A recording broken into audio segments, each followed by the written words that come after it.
In this lesson, you will learn how to check out items with Symphony. Checkout is the process by which patrons borrow items from the library. To begin checking out, select Circ LCLS from the top menu. Select the Common Tasks wizard. Select Checkout or hit F11. Scan the patron's barcode into the User ID box. This will bring up the patron's record.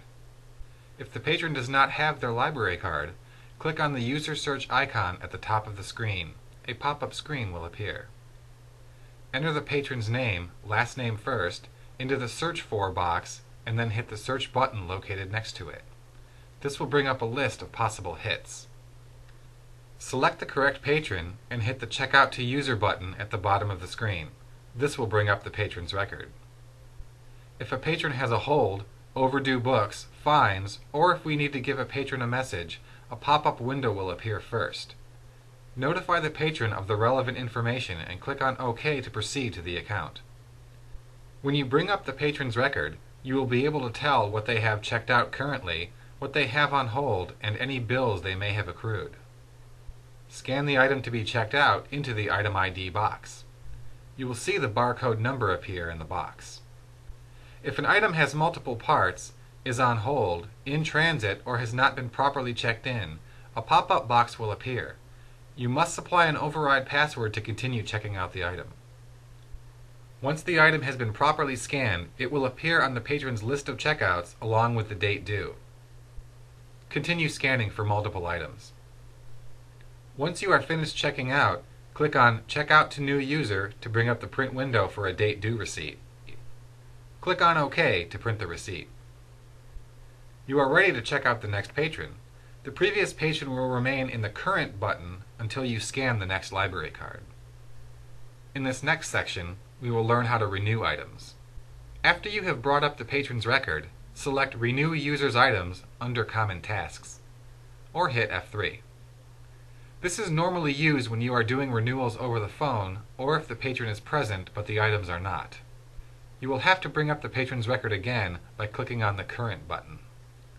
Under their list of current checkouts, select the items that you wish to renew. If the items are present, check the Seen boxes. If the items are not present, uncheck the boxes.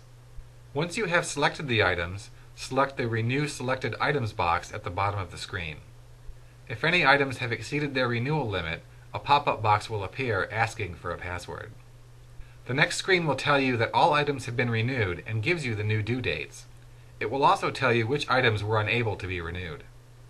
Select the Renew for Another User at the bottom of the screen if you need to renew for someone else.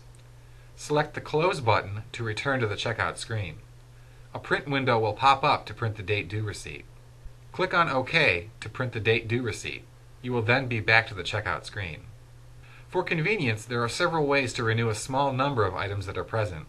You may select Renew Single Item from the Common Tasks wizard, scan the item in the ID box, or highlight and right-click the item ID under the list of current checkouts. In this next section, we will learn how to modify a due date. Modifying due dates has often been called vacation time. It is often used if someone will be out of town and will need a few extra days with an item. It is not to be used in lieu of renewing items, however. Go to the list of current user checkouts. Find the item whose date you want to change. Highlight or single-click the item whose date you want to change and right-click on the item ID.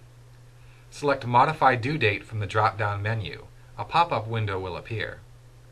Check the box of the item you want to modify and select the diamond-shaped gadget next to the Date Due field. A calendar pop-up window will appear. Select the new due date and click on OK. You will see the new due date under the list of checkouts. Make sure you select the Modify User Due Dates at the bottom to complete the transaction.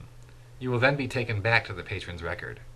If you are going to modify multiple due dates, use the Modify Due Dates link under the Special wizard on the left. This is only to be used under unique circumstances. Congratulations, you have completed checkout training.